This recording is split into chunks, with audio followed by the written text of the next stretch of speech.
This model, I think, looks like a xenomorph, but in reality, it is the ventricle system in the brain. What the heck is the ventricle system in the brain? Well, here's a transverse section of your brain. This is the frontal lobe, temporal lobe, insular lobe, occipital lobe.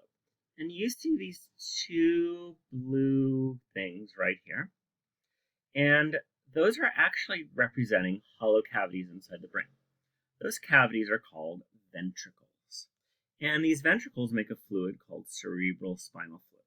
So you have two of these ventricles right here in each of the hemispheres. They are called lateral ventricles. So here I have taken the insular lobe out. That is the fornix, that's the basal ganglia. So see how there's these two impressions left here? That is where the ventricles would be. So the ventricles are these hollows inside the brain.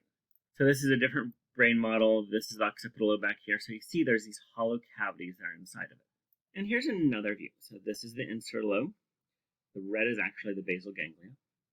And so we have these two cavities that would be right here. This is the diencephalon down here. There's another cavity in between the two lobes of the diencephalon, and then there's a fourth one down here in the brainstem.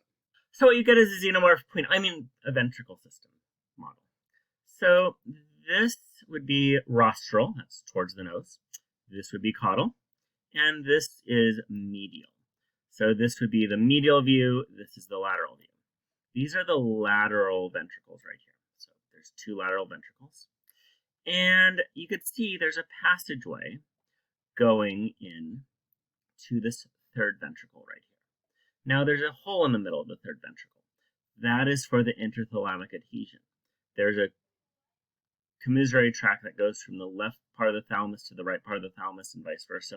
So that's what that hole is.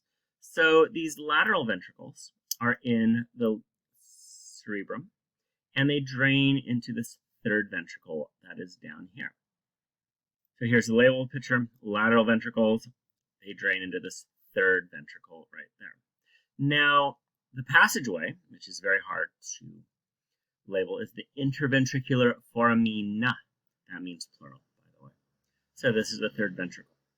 Now, remember I said that it goes down into the brainstem? So we have the third ventricle right here. It has this canal called the cerebral aqueduct that is going to go through the mesencephalon, and this is caudal to the pons. That is the fourth ventricle. Now you'll notice these spiky things coming off the fourth ventricle. There's one spiky thing there. There's two more here. These are how the cerebral spinal fluid drains. This is the medial aperture. That one, and where's the other one? That one are the lateral apertures, and that's where it drains out. Most of the cerebral spinal fluid is going to circulate through the arachnoid matter of the brain. Some of it actually goes down the spinal cord, though, as well.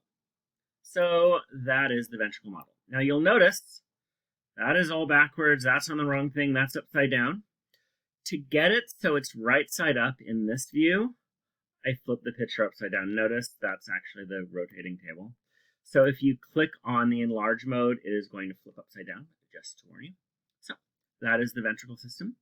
I am guessing you're going to find it as confusing as everybody else in the entire world finds it. Oh, and one more thing that this one has that the blue model doesn't. This pink here is called the chloride plexus. The chloride plexus is made up of epidermal cells, so see all the pink. And the epidermal cells make cerebral spinal fluid. So this is going to make the fluid, it's going to drain into these cavities. It's not a xenomorph. And that cerebral spinal fluid is going to maintain brain buoyancy, maintain the environment, etc. So that is the ventricle system. I really hope you don't find it completely confusing. Play around with it.